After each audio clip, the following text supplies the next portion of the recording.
To Scott. He's got a hole inside the 15 to the 10. The 5 touchdown, Daquan Scott.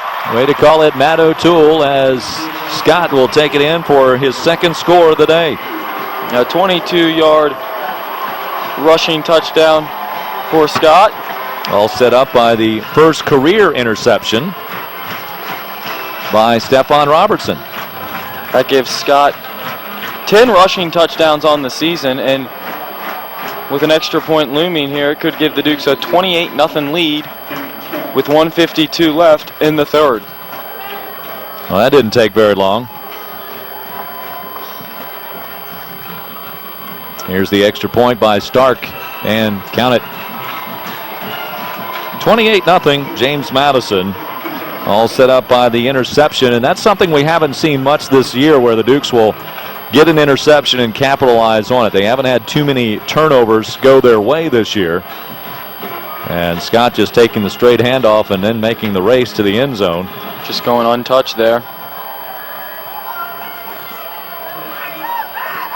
And Stark will tee it up there at the 30. Daquan was averaging 87.5 yards coming into the game. Well, attendance 25,096 in today's ball game. And the ball returned at the 20, up to the 40, and it'll be Cameron Stark that gets the last lick on Brandon Johnson Farrell, and that is by far the best play of the day for the Rhode Island Rams on that return by Johnson Farrell. Just gets a nice hole here. He's been getting some lanes, and he's one of the better kick returners in the CAA. Jakari Jackson just missing the tackle, and Stark, it wasn't pretty, but it was effective. He's going to probably be hearing that from his teammates on the sideline or whenever they watch film. Yeah, he's just going to say, you know what, I just stopped the touchdown, so yeah. Don't worry about style points, just be effective. 1st and 10 from the JMU 40-yard line. Under center this time, it's Benston. Baskerville goes in motion. He's going to stop. Here's the handoff. And the ball, the runner is knocked down by Dean Marlowe.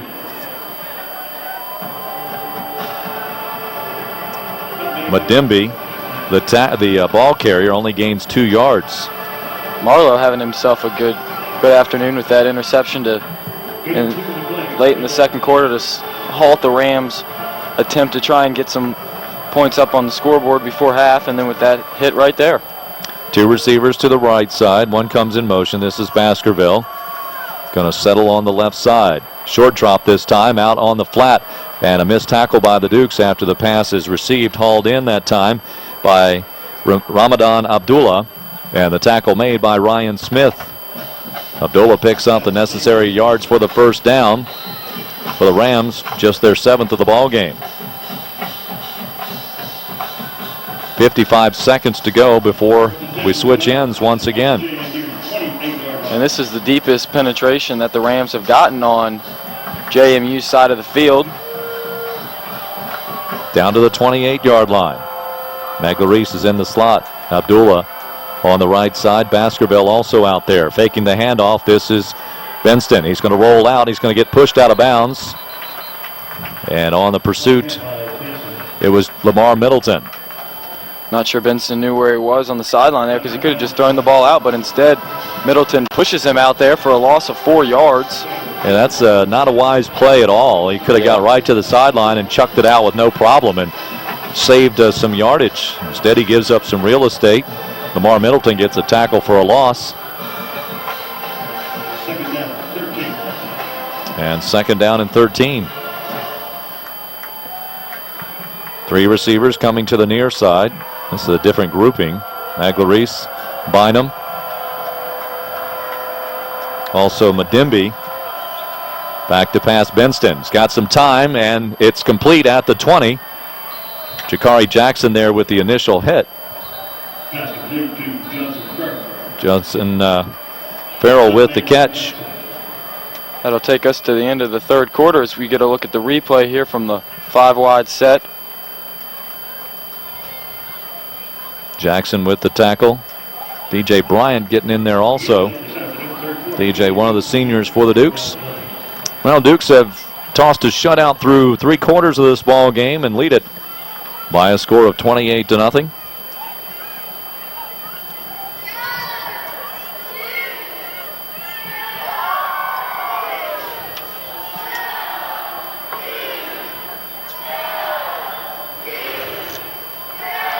And they're doing the Go Dukes cheer here between quarters, as they typically do. With the new deal, they've got some kids up on the video board doing the Go Dukes.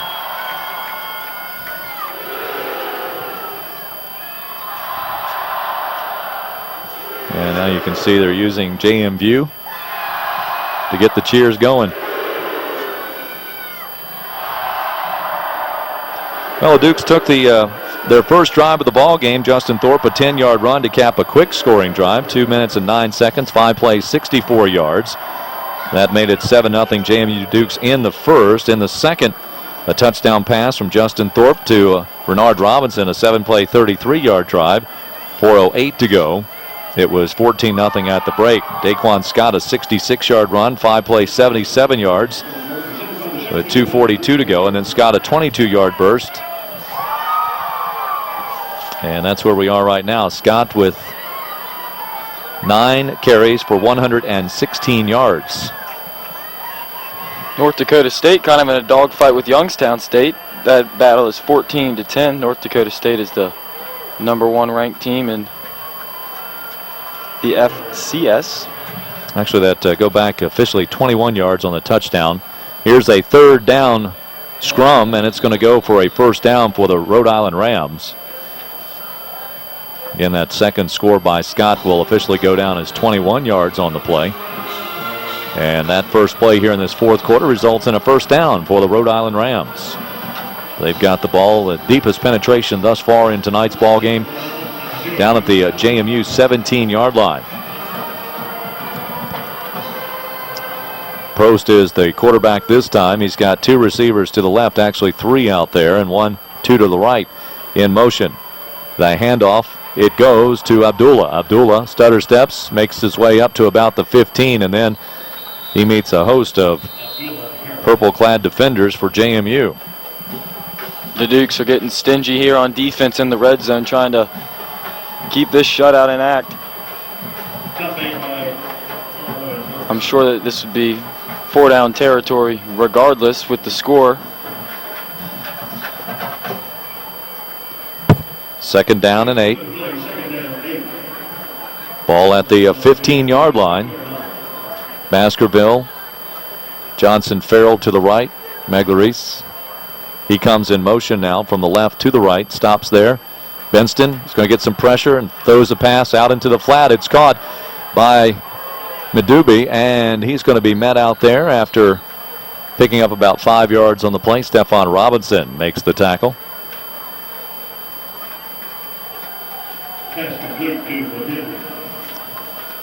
Demby down to the 11-yard line. 3rd down and 4. Heck of a hit there by Robertson.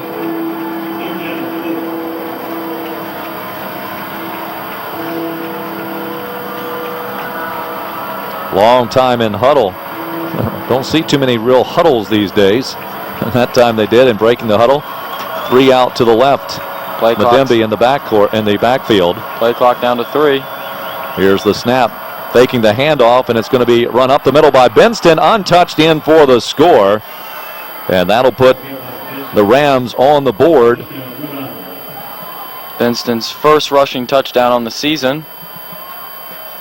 Usually it's Prost doing the running there for the Rams, so throwing JMU off right there, and a good sell there to a fake. Yeah, good block coming out of that too by Madembe as he gets the fake and then goes upfield and puts a good block to keep that lane open. Here's your extra point, and it's blocked. 28-6 is the score now. Lamar Middleton gets a hand on that.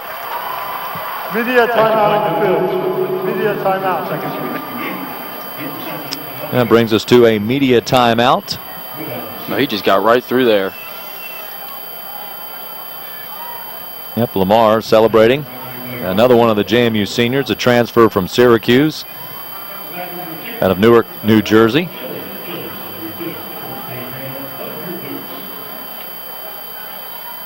Well, if you're in town, come on over to Hams on Monday for the Duke's Huddle. We'll have all three of the guests there on Monday, including Coach Mickey Matthews, of course. He'll be followed by Kenny Brooks and then Matt Brady as we talk football and JMU basketball over at Hams from noon until just a little bit after 1 o'clock. The weekly fan and press luncheon. Only get a couple weeks when they overlap each other with Brooks and Brady with Coach Matthews. Yeah, it'll be interesting in January. The Dukes, the men's team, has a lot of January Monday night games, which is kind of unusual. Now that's going to affect some of the things that we do. As usually we have the Hams on Mondays. Chili's this year with Coach Matthews and the Dukes Huddle has been on Thursdays during the fall. We're not quite sure what we're actually going to do with that come basketball season at this stage. That's where the fans have a chance to call in and talk or just be out there at the restaurant at Chili's or Hams to talk with the coaches.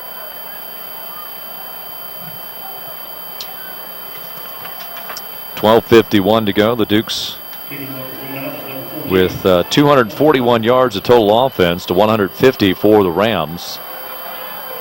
107 in the air for URI, 39 in the air for JMU. And here's the kickoff. And it's fielded at the 16.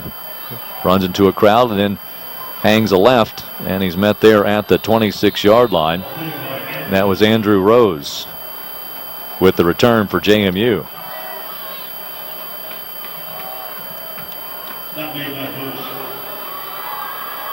So 1st and 10 Dukes as the ball will be spotted at the JMU 27-yard line. Daquan Scott again over 100 yards rushing on just the 9 carries, 116 yards. Justin Thorpe 17 carries for 68. Billy Morgan 12 carries for 27 yards. Scott in the backfield along with Justin Thorpe in motion. That was DeAndre Smith. Handoff goes to Scott and he's hit as he crosses the line of scrimmage and whirls around. Stopped by Doug Johnson as Scott carries the football for the 10th time in today's outing. It's Daquan's 7th time this season that he has reached the century mark in rushing yards. So having a very, very good season. Maybe get some CAA honors. There's a lot of good running backs out there in the CAA with Jonathan Grimes down at William and Mary. And then you got Andrew Pierce at Delaware. So a lot of good running backs in the CAA this year. And following that new offensive line for the Dukes too, which was rebuilt after the 3 losses or the 3 injuries at Old Dominion. Scott again the ball carrier. You still have Kraut in there. Kraut went out in the second quarter against Old Dominion with a concussion, but came back and played last week. But instead of being at right guard, they moved him out to right tackle. And then you have Matt Cunningham as the left tackle, and Matt Williams, the right guard. And when Coach Matthews yells after an offensive play in practice, "Hey, Matt," they all take notice. But it actually confuses things because they're not quite sure which one he's trying to instruct. Here's Thorpe on the speed option to the right. He's going to cut it back up the field over the 40, keeps his feet, and the ball will come loose, picked up on the bounce by the Rhode Island Rams. That's a turnover for Thorpe, and Rhode Island will have it deep in JMU territory as Daryl Delaney knocked it away, and White will pick it up and return it. There is a penalty on the play. I don't know if it was before or after the fumble. It could be a block in the back somewhere after. JMU can't get too restful yet. The officials talking it over. Here's the call. It's offsetting personal fouls. We lost our... that could replay the down. Lost our referee's mark. Here we go. After the interception, we had offsetting, personal fouls, dead ball, personal foul. 74 blue, dead ball, personal foul, 96 White. Those penalties are all set. The result of the play is first down, Rhode Island. All right, there you have it. Let's take a look at that again. Did it hit the turf or did it just pop loose and White received it? Yeah, it was on the ground and it bounced up right into the arms of White. When he said interception, I thought something otherwise. Those two offsetting penalties were on James Timmons from Rhode Island and then Matt Kraut. See, you just hollered Matt. On the offensive line. So now Benston back at quarterback, standing at the 45. Drops a pass off. This is Morgan, and he's going to be tackled by Vidal Nelson. Little to no gain on the play. In fact, they may have dropped a yard on the play, and they do. Actually, about 2 yards loss on the pass play. 28-6 in the fourth quarter. Dukes looking for their 6th win of the season, and that will ensure them of another winning campaign.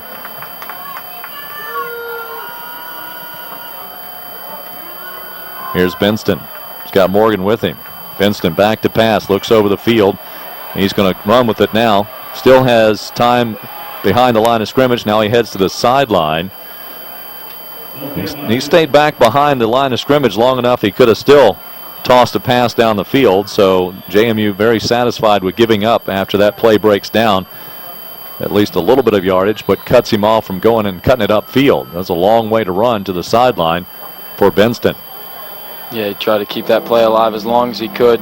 Bryant in pursuit. Robinson coming in. Vidal Nelson there too. Here's another 3rd down and 4 for the Rhode Island Rams. Benston with Morgan in the backfield. Back to pass.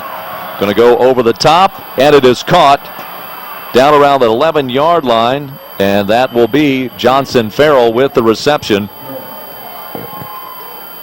His 5th of the game. I think Rhode Island's starting to crack into JMU's pass defense. The past 2 drives, they've been moving the ball through the air on them.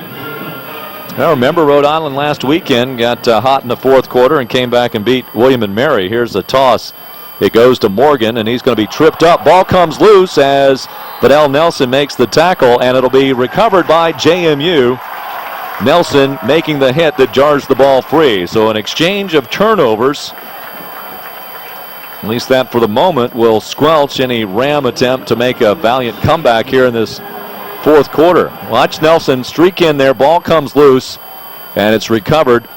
And looks like Stephon Robinson with the recovery on the fumble. So Stephon with an interception and a fumble recovery in today's ball game. Well, that's the type of defense the Dukes like to talk about. Absolutely.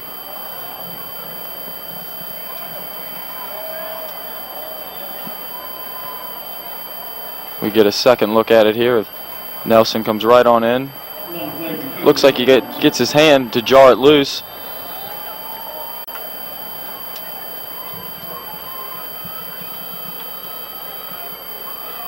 Thorpe with a handoff. It's Anderson. Anderson met after he gets across the line of scrimmage, though. A decent play. That's one of the better plays the Dukes have had on first down.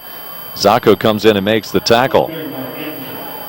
But anything forward progress on first down is considered a minor triumph in this game as far as the first down calls for the Dukes today. Gain of 4 on that play. 2nd down and 6. Ball at the JMU 14. Thorpe and Anderson in the backfield. Thorpe looks over. He's getting the call after taking a look at the Ram defense. Handoff to Anderson. He breaks one tackle, whirls forward. Zacco making the initial hit. I think at this point, Justin's just going to wait till there's about 3 or 4 seconds left on the play clock before he hikes it. Just try and run down as much time as you possibly can. Yeah, this is just game management at this point. And, it may not be the most exciting of football at times, but it is good management of the game. Some of the fans, you don't want to make the silly mistakes. Don't want to get carried away, particularly when you've got a lead like the Dukes have here. There's Scott running off the right side, whirled down at the 19. Going to be just shy of the first down. He tried to lunge the ball forward. Delaney making the tackle. It will be shy of the first down. 4th down and 1 at the 19. And David Scahn will come on, bringing the JMU punting unit on as the clock dips down below 8 minutes. Let's see Scott, the ball carrier. And a good second effort by Daquan. But Delaney keeps him shy of the first down, so Scahn will come on to punt for JMU again. David has been busy today. This will be his 7th punt. He's averaged a 40 flat. Good snap. Oh, this is not going to be real deep, but it's pretty high. Actually, it's carrying better than I thought it was, and a fair catch is called for this time by Baskerville. Ball didn't look like it was great coming off his foot, but he certainly got a lot into it. Yeah, he's done a good job today with his kicking, especially getting it high up there and allowing his coverage team to get down there. I think most of them have been fair catches. A lot of them have also been inside the 20-yard line too, so not going to see a whole lot of people try and return them from back that deep. Well, Scahn might be considered one of the players of the game with his impact on today, particularly with the field position that the Rams have had to settle with today. 7:22 to go. Benston in the backfield. He's got 2 there with him this time. Faking the handoff. Here comes pressure. Mike Allen is there, and on the other side it's Aaron Harper as Benston caught on the sack. Just a great corner blitz there from Allen, coming in the whole time, and on that play action allowed Allen to get in there. As we see a replay here, Allen's just going to come from the right side of your screen. Allen, I think afterwards he was pointing maybe to Mo, his coach, his linebacker, his secondary coach, saying good call there. That's his 2nd sack on the season. Benston back to pass in the pocket, going to the right, overthrown, and it's going to be picked off by the Dukes. Pat Williams. Pat Williams, what a great day for Pat Williams, one of the seniors, to come up with the interception. Congratulations to Pat. That is his first interception of the season. Well, that was pretty good for Williams there to keep up there in coverage with his speed. And Williams, a linebacker, out there on the coverage. That's Pat's first interception on the season. So him and Stefan are getting their first interception so far this season here in the 4th quarter. Well, I guess Stefan's was late in the 3rd quarter. You're going to find this amazing. It's his first career interception. Oh, wow. So him and Stefan get their first career interceptions today. Stefan's only halfway through his. Yeah. Here's the end-around fake. They're going to go over the top, and it's going long. The ball is caught. That is Robinson, I believe, with the catch for the Dukes of JMU down to the 6-yard line. That's going to be Justin Thorpe's longest throw of this season and Robinson's longest catch. And that puts the Dukes down inside the 9-yard line, so it'll be 1st and goal to go right there for JMU. That was about a 65-yard pass, unofficially. 1st and 10 at the 9, 1st and goal, I should say, at the 9. Scott is in the backfield. He's already got a couple of touchdowns today, both by way of the feet. Got Long on the left side and a whistle. Timeout, JMU. First charge timeout of the half. James Madison. Mickey just making sure that Rhode Island was on their heels on that play right there. They were probably anticipating the run since they've been doing it all quarter, and Coach Matthews saw something there in the secondary and took advantage of it there. Some of the finals today, Old Dominion, playoff bound. They finished the regular season today, so 35-31 winner over William & Mary. North Dakota State leading Youngstown State 21-17. Thought I saw where Texas State had the early lead on Central Arkansas. There's no score there, but I think they did. I think they had a 7-0 lead.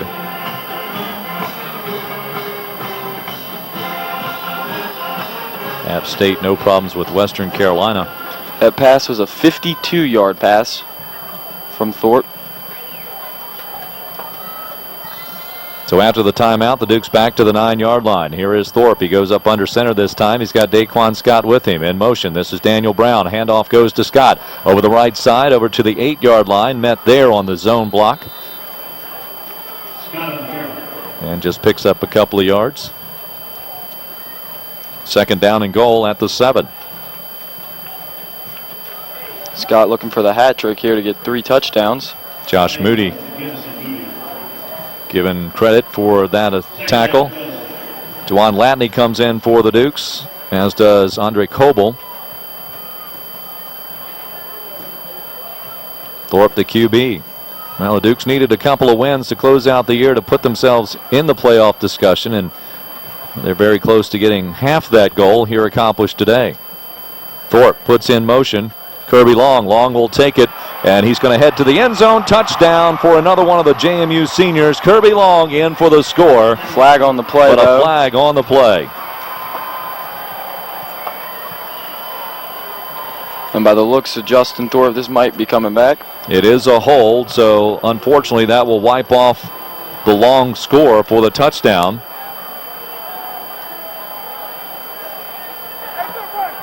Holding. Offense. Number 47. 10-yard penalty. Second down. Would have been Kirby Long's first rushing touchdown on the season. So the Dukes will back it up. Nullified there by a hold, which don't recall what number they said. So instead it'll be second down and 14 now. Second and goal to go from the 14. Sharp set wide to the right side. Sharp has the distinction of being the first player to score a touchdown here at the expanded Bridge 4 Stadium back on September the 10th. And timeout again called by JMU with 5:04 to go. James Madison. Well, 28-6. Looks like the Dukes are going to tack on another 6 in the ball game. But the holding call brought it back, and now the Dukes using a timeout. Don't forget, after the ball game, you can 5:05 on the game clock. join us 5:05 for our post-game press conference. Thank you. We'll hear from the coaching staff, Joe Trainer, the head coach of the Rhode Island Rams, and a couple of the Rams will come up here. Maybe Benston. We'll see who might join him. And after that, Coach Mickey Matthews and a couple of his players. Probably Justin Thorpe, Daquan Scott, maybe Stephon Robinson after his performance today, maybe Pat Williams. Maybe all 4. And the keeper by Thorpe after he put it in the gut of Anderson, and he's going to get caught from behind, drug down at the 7-8 yard line. Evans Shield. Good blocking there by Barlow there. That play was going to get broken up in the backfield.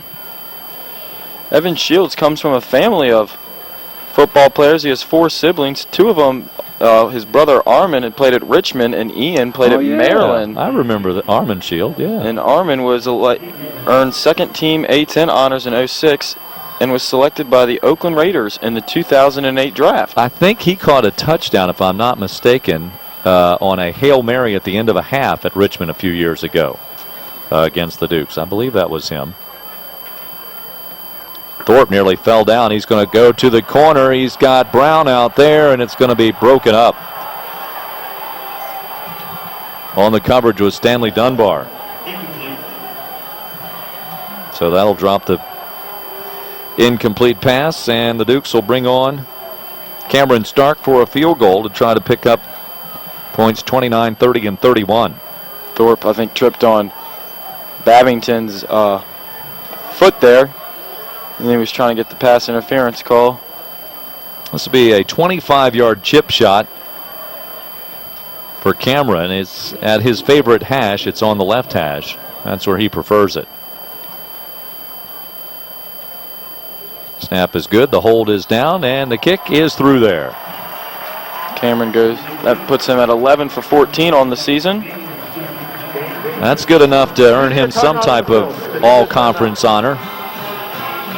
Of course, his highlight this year is kicking that game winner at the Liberty Flames. I think we're getting chit-chat from the officials about setting the clock again. I was wondering what that was. I had the official's mic wide open. The 3 interceptions by the Dukes today are a season high, which means now that Rhode Island in 8 of their 9 games this season, or I guess 9 of 10 games this season, they have thrown multiple interceptions. So just turning the ball over this season has really hurt the Rhode Island Rams. They're -10 now in the turnover department. That's last in the CAA. And there's still 1 game left. Rhode Island will go play or host Towson next weekend at 12:30. Towson was way out in front, doubling up New Hampshire as they were going late in the first half. It was 42-21. Let's take a look at the scoreboard update. It's now 49-28 Towson. The Tigers have tacked on a touchdown in the third quarter. Delaware leading Richmond now 24-3. That game with 5:11 to play. Thank you, sir. Towson, a force to be reckoned with this season in the CAA. Not many people saw that coming with Terrence West and Grant Enders. Probably Rob Ambrose was the only one that saw that coming. Yeah.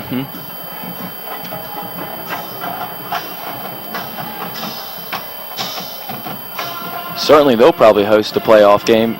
Good chance. Very good chance. Yeah, whoever wins the CAA regular season title has got a very good shot. Although there are some national media members who are saying that the CAA isn't as strong this year as it has been, and I think that's not a very good analysis. I think they're just basing that on the fact that you don't have of who's at the top with Towson and Old Dominion. And I think they're a little wrong there, because look what the record is against other FCS schools. It's pretty darn good. Here's a return by Johnson Farrell, and he's going to take it across the 40-yard line. He is met there by Jakari Jackson, who gives him a lift up. Also Jonathan Sharp there for JMU. The past 2 kickoff returns has to worry Coach Matthews a little bit as he's taken over the duties. Last week they didn't do a very good job, and that set up a lot of scores. And obviously New Hampshire's got a better offense than Rhode Island does. But I mean, stuff like that is what Coach Matthews is trying to limit, is these kickoff returns that are starting drives at the 41-yard line. Well, last week it set up for a number of short drives for New Hampshire as they came out and had a 28-10 lead, just 11:22 to go. Make that a 24-10 lead. No, 25-10, I should say. There's Dean Marlowe with the tackle as they got the 2-point conversion on their first score, which didn't take very long at all last week up at New Hampshire, but it was the short field that New Hampshire had to work with that helped them get out in front. They had the 25-10 lead with 11:22 to go in the second quarter, and only 3 more points were scored the rest of the game. And also this week, the Dukes are not shut out in the second half like they have been the last 2 weekends. So no longer that trend is something to talk about. And the good carry by Madembe. As I think he's going to pick up a first down for the Rams, that is. That'll be their 11th on the game. And with this game not being televised, Coach Matthews did pull some of his starting defensive backs and linebackers off the kickoff unit this week in hopes that they will be a little more fresher, because you don't have that media timeout in between and you just have constant play. So maybe that has a little bit to do with the kickoff returns here in the second half. But either way, it's going to be something that they're going to want to focus on moving forward, because if you make it to the playoffs, you're only going to see good teams. McLaurice in motion. Here's the handoff. Madembe again. He's going to juke his way through and then gets bent backward as he gets across the 45-yard line down to the 43. 2:38 to go. Well, some of the fans have headed out a little bit early here this evening. They think that this one is all wrapped up. It's a good crowd here again today, over 25,000. Beginning to think we needed to build a bigger boat. Good first season at Bridgeport. Absolutely. Dukes look like they'll finish at 4-1 in home games this year. The only loss was that overtime defeat.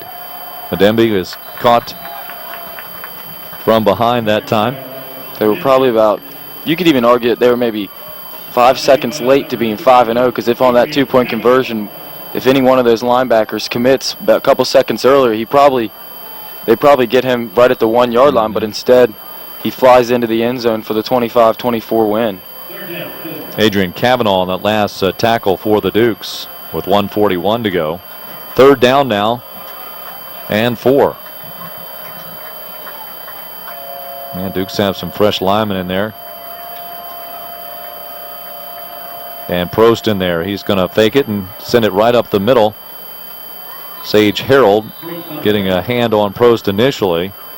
And he's going to lunge forward across the 35, or across the 40, I should say. And that'll be, looks like it's going to be good enough for a 1st down. Yep, they'll move the chains. $1:21 to go. And now they wind the clock.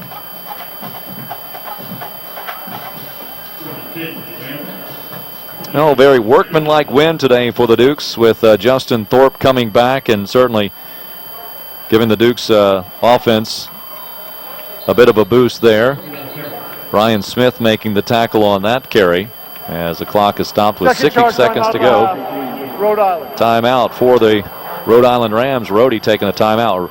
Rhode Island up at George Mason last night in men's basketball, and Rhodes took a 3-pointer to try to win it and missed it at the buzzer, and George Mason held on for the victory over the Rams. Their radio crew was up there in Fairfax last night and made for a weekend trip here in Virginia.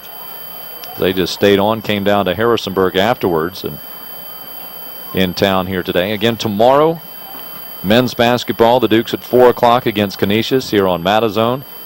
And if you're in town, want to pick up, see some exciting men's soccer action, the championship match will start over at the JMU Soccer Complex at 1 o'clock tomorrow afternoon. Tickets are $5 for adults, $3 for youth. If you're a JMU student, just show your Jack card so you guys get in free. And if you have no plans tonight, the volleyball match. That's right. Don't forget volleyball tonight. You're right. Against Towson, that match will start in about almost 2 hours from now at 7:30. Just a little under 2 hours. In motion, Baskerville. Prost is the quarterback this time. He's going to drop back, stands up tall, going to wing it, and he's going to complete it to Morgan. And Morgan brought down by Chase Williams. Now, Chase, we haven't mentioned him today, too. Not only was Justin Thorpe available after the 5-game suspension, but so is linebacker Chase Williams. Although I don't know that he played a heck of a lot today. If he did, we didn't get a chance to get his name in earlier in the ball game. Prost wheels it out to the right. This ball is caught. Good fake after the reception by Johnson Farrell. And looks like we're going to have another timeout here. Justin was effective today, throwing 6 of 13 for a touchdown, and he also used his legs Final charge time out of the game. for 88 yards and a score. And moving forward, 35 seconds on the game clock. 35 seconds. Moving forward, having him and Jace is kind of maybe a two-headed monster, with Jace passing and Justin running. I don't know. I mean, that's probably something that Coach Matthews will play with a little bit. I mean, they use a lot of running backs, so I don't see why you wouldn't want to have Jace on the field maybe for a couple plays. Justin, as you were saying earlier in the broadcast, his passing numbers are just as good as Jace's, but it also brings another dimension with Jace, and you can kind of, it's tougher to scout. And I don't know if Coach Matthews is going to use that to his advantage or not, but it's probably something he'll definitely look into. No, it certainly is an option at this stage, as I've seen the last couple of years. The Dukes work with a couple of different quarterbacks, Drew Dudzik and Justin Thorpe. Of course, Thorpe then got hurt last year. All after the Rodney Landers finished up. Of course, Landers the quarterback for a couple of years in 07 and 08. Hey, here we are. Hi, guys. How are you? Where did they get that camera from? I don't know. How'd they shoot that? I don't know. John Hodges must have got somebody to climb up a scaffolding or something to get that. Here's a pass over the right flat, and it's caught quickly out of bounds, stopping the clock with 32 seconds to go. Johnson Farrell with the reception. Yeah, this actually, I have to confess, we had one of our cameras go out on us this week, and it's the robotic camera that's up above the scoreboard, so we haven't had those straight down the field views for you today, or some of the other pan shots that we have of Bridgeforth as we had the first 4 games of the year. No clue what's the problem with it, but we had a lot of folks looking at it. We'll try to get it fixed in the event that the Dukes do get another home game. And there's another catch by Johnson Farrell. Tackled down there by Levander Jones. 20 seconds ago, Dukes would like to keep the Rams from getting in the end zone again. Rams have no timeouts to stop the clock. Prost under center. He'll kill the clock with the spike. And Josh Hogan. This will be the 3rd time here at Bridgeforth that there's been like a scoring opportunity in the waning seconds. Because what was that? That one game with Central Connecticut State, there was like a clock error and they scored on the last play. Oh, yeah, that's right, yeah. Then the main win was obviously the last play. And then right here with 10 seconds left at the 1-yard line, you got to think that there'll be an opportunity here for a score. Well, here's the question. Is it really 10 seconds? Yeah. That debacle earlier this season. 2 receivers to the left now for Steve Prost. He'll take it, and he'll take it himself, and he's going to knife in for the score. So Rhode Island Rams make the score just a tad bit more respectable with a drive at the end of the game here to put up 6 more. And that stops the clock with 8 seconds. And this coming against secondary players for the Dukes defensively. Lewis Feinstein will come in to attempt the extra point. Benston is the holder. And this kick is good, unlike the first one that was blocked by Lamar Middleton. So 31-13 with 8 seconds to play.